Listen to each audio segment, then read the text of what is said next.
السلام علیکم لطیف صاحب، آپ نے ہمیں جوائن کیا، اس کا بہت بہت شکریہ سر۔ میں آپ سے پوچھنا چاہوں گی، جو اس وقت اعلان ہوا ہے کہ خان صاحب کو 10 سال کی سزا اور شاہ محمود قریشی کو بھی 10 سال کی سزا، آپ اس کو کیسے دیکھ رہے ہیں؟ دیکھیں، یہ میں سمجھتا ہوں پاکستان کی عدالتی تاریخ کا بدترین اور ایک سیاہ دن ہے۔ جس طرح کے باقی اس طرح کے فیصلے ہوئے ہیں سیاسی انداز میں، جس طرح سیاسی اپنے مخالفین کو ایک قسم کا ان کے ساتھ انتقامی کارروائی کی گئی ہے، یہ اسی کے تسلسل اور شاخسانہ میں یہ بدترین ایک فیصلہ ہے۔ پاکستان کی عدالتی تاریخ کا سیاہ ترین دنوں میں یہ شمار ہوگا۔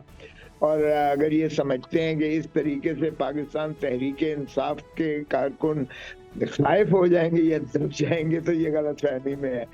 یہ ان کا ہر ایسا عمل جو ہے وہ پاکستان تحریک انصاف کو جلا دیتا ہے، اور پاکستان تحریک انصاف پہلے سے زیادہ مضبوط بن کے ابھرے گی انشاءاللہ۔ اور یہ 8 فروری کو جا کر بتائیں گے کہ ہم خان جو ہے بے گناہ بھی ہے، نہ خان غدار ہے، نہ خان جو ہے یہ کوئی ملک دشمن عناصر میں ہے، بلکہ خان ہی محب وطن اور پاکستان کو بچانے کی جو ہم نے سر، عزم کی خان ہے۔ صاحب ملک سے خان باہر نہیں گئے، ان کو سزا بھی ہو گئی۔ آپ نے اپنی اس جواب میں یہ بھی کہہ دیا کہ الیکشن بھی لڑے جا رہے ہیں۔ سوال یہ ہے کہ خان صاحب کو اس کیس سے باہر کب نکالیں گے؟ آپ کے کندھوں پہ بڑا بوجھ ہے سر۔ آپ دیکھیں انشاءاللہ، دیکھیں گے بلڈوز کی گئی ہے سزا۔ یعنی یہ آپ اندازہ کریں کہ خان صاحب کے یہی جو ماشاءاللہ جج صاحب ہیں ابوالحسنات صاحب، ان کے 2 مرتبہ فیصلوں، یہ فیصلہ ایسا ہے کہ ابوالحسنات جج صاحب جو ڈیزگنیٹڈ ایک لبیک انہیں آئی تھی کہ نہیں، ہمیں ایٹم بم بنانا چاہیے۔ اب بھی اگر عمران خان نے، ہم نے یعنی ہنری کسنگر کو کچھ نہیں کہا، ہم نے امریکہ کو کچھ نہیں کہا، لیکن ضیاء الحق نے مولوی مشتاق کے ساتھ مل کے ایک ایسے ذوالفقار علی بھٹو کو نہ صرف عدالتی قتل کر دیا بلکہ لحد میں اتار دیا۔ تو یہ ہم غلامی کرتے ہیں۔ اب بھی ڈونلڈ لو جو ہے ایک ایڈیشنل سیکرٹری جو ہے ساؤتھ ایشین افیئرز امریکہ کا، وہ ہمارے اسد مجید امبیسڈر کو واشنگٹن میں کہتا ہے کہ اگر عمران خان کو آپ عدم اعتماد کے ذریعے چلتا کریں گے وزارت عظمیٰ سے، تو امریکہ آپ کو معاف کر دے گا۔ غلام ہے نا پاکستان، تو یہ پھر غلامی کرتے ہوئے نہ صرف عمران خان کو چلتا کیا وزارت عظمیٰ سے، بلکہ ہم نے کہا نہیں، یہی اکتفا نہیں کریں گے، ہم نے پابند سلاسل بھی کیا اور ہم نے سزا بھی کر دی۔ اور یہ سزا دیکھیں کیسے ہوتی ہے کہ ابوالحسنات صاحب جو جیل ٹرائل اور سیکریٹو ٹرائل کرتے ہیں 2 مرتبہ، عدالت عالیہ کی ڈویژن بینچ نے نہ صرف اس کو کالعدم قرار دیا نوٹیفیکیشنز کو وفاقی حکومت کے، بلکہ ابوالحسنات ڈیزگنیٹڈ جج صاحب کی تمام کارروائی کو کالعدم قرار دے کے ختم کر دیا۔ 3 مرتبہ پھر وہی حرکت جو ہے ابوالحسنات نے کی، اور اس مرتبہ تو ریکارڈ توڑ لیے انہوں نے۔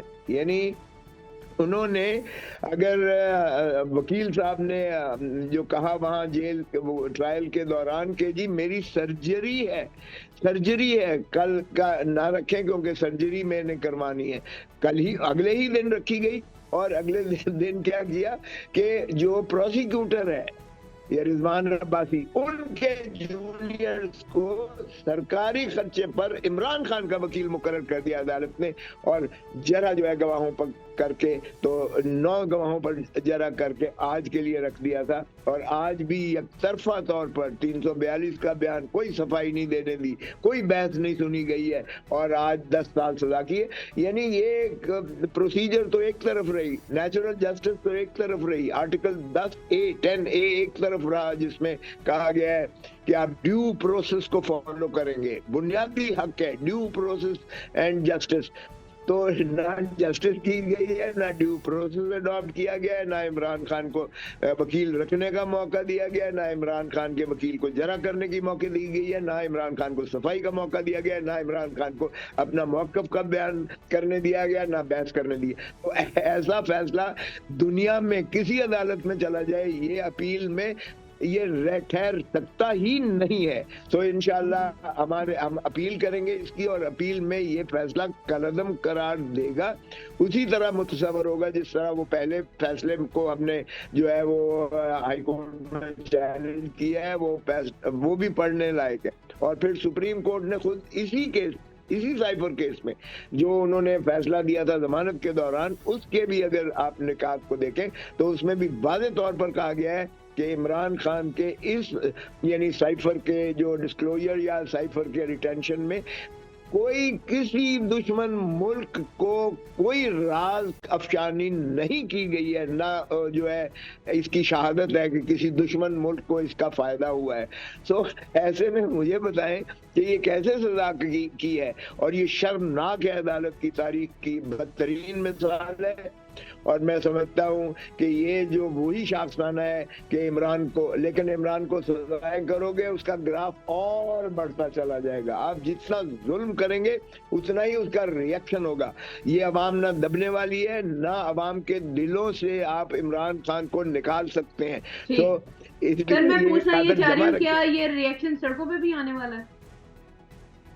देखिए, हम हर चीज जो है आईन और कानून के दायरा अख्तियार में रहते हुए करेंगे। हम पाकिस्तान के जो मुहिब्बे वतन है और जो खुद इमरान खान पाकिस्तान को अजमतों पर देखना चाहता है, इमरान खान खुद हमेशा कहता है कि पुरअमन और आईन और कानून के दायरे में रहते हुए अपना जो है बिल्कुल एहतजाज होना चाहिए, एहतजाज का मजहर होना चाहिए, लेकिन आईन और कानून के दायरे में। ये हर पाकिस्तानी शहरी का बुनियादी हक है। और मैं कहता हूँ ये केयर टेकर या चेयर टेकर ये तसलसल है पीडीएम का, और सारी जमातें उसमें एक तरफ थी। तो ये कोई बाजार में किसी अपने कैंपेन में किसी हल्के में ये जा नहीं सकते हैं। लोग सिर्फ चोर नहीं है इनके खिलाफ, लोग ऐसे नारे लगाते हैं कि ये यकीन करेंगे ये अपने इलाकों में नहीं जा सकते हैं। तो हमें तो कैंपेन ये खुद कर रहे हैं। जब ये इस तरह के हमारे खिलाफ कार्रवाइयां खान के खिलाफ करते हैं, तो हर आदमी खान है, हर कैंडिडेट इमरान खान है। मैं भी इमरान खान ही की तर्जमानी कर रहा हूँ यहाँ। अगर NA 122 से के का सिंबल मैंने लिया ही इसलिए कि के से खान बनता है, किंग खान बनता है, के से खोसा बनता है। ये इमरान खान की नशिस्त है, लोग इमरान खान को वोट देंगे।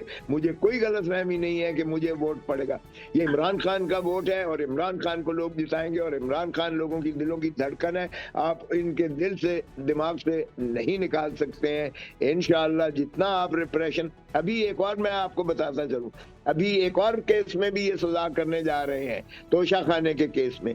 जो यकीन करें कि 3.5 अरब का इन्होंने जो है वो इवैल्यूएशन करवा ली। एक UAE के एक मिडिल पास बंदे से भेजवा कर एम्बेसी से, और उसकी 3.5 अरब जो है वो उन्होंने उस ज्वेलरी की ग्राफ ज्वेलरी की असेसमेंट इवैल्यूएशन करवा ली, जो यानी जो 90 करोड़ के कितने की थी उसकी 3.5 अरब करवा दी। और जब एक क्रॉस एग्जामिनेशन हुई तो इस तरह से वो गिरा जिसकी कोई हद नहीं है कि भाई आपने ज्वेलरी देखी थी, नहीं देखी थी, आपने किस चीज पर इवैल्यूएशन की थी, एक तस्वीर पर की। तो भाई तस्वीर पर आपको कैसे पता है कि कितने कैरेट इसमें गोल्ड था, कितने कैरेट डायमंड था? ये मुझे पता नहीं है। सर आखिरी सवाल, मैंने इवैल्यूएशन कर दी। आखिरी सवाल सर, इसमें अब आपको लगता है मलिक रियाज साहब का नाम हमेशा आया है, क्या मलिक रियाज साहब का आपको इस नाम सामने आएगा? देखिए, मलिक रियाज साहब का नाम तो अल कादर ट्रस्ट में बिल्कुल है, वो मफरूर भी हैं, और उनकी दरखास्त जो फारूक नायक साहब की जानिब से गई उन्होंने मुस्तरद कर दी। उसमें उनका बेटा भी है, उनकी बहू भी है, और खुद भी मलिक साहब मौजूद हैं।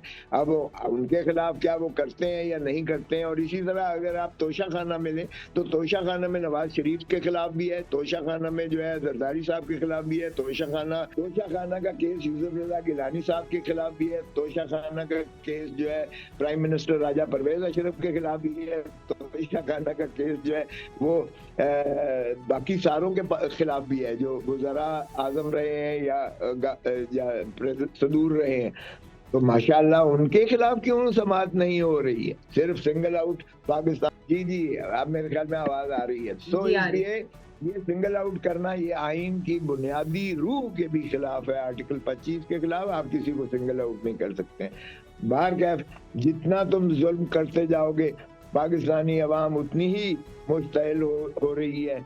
और खुदारा मशरकी पाकिस्तान से कम कुछ तो सबक सीखें और पाकिस्तान पर रहम करें, पाकिस्तान की आवाम को उनके बुनियादी हकूक दें, पाकिस्तान के आवाम को उनका हक की हुक्मरानी दें जो आइन में मुतय्यन है। और पाकिस्तान के आइन के हदूद व क़यूद में रहते हुए अगर तमाम इदारे काम करेंगे तभी पाकिस्तान तरक्की करेगा और पाकिस्तान की जमहूर अवाम यानी फलें फूलेंगे और बढ़ेंगे। बहुत मेहरबानी आपकी, Thank you so आपने much. मेरा मौका लिया। Thank you very much, Thank you so God much. Bless you, अल्लाह हाफ़िज़। Thank you.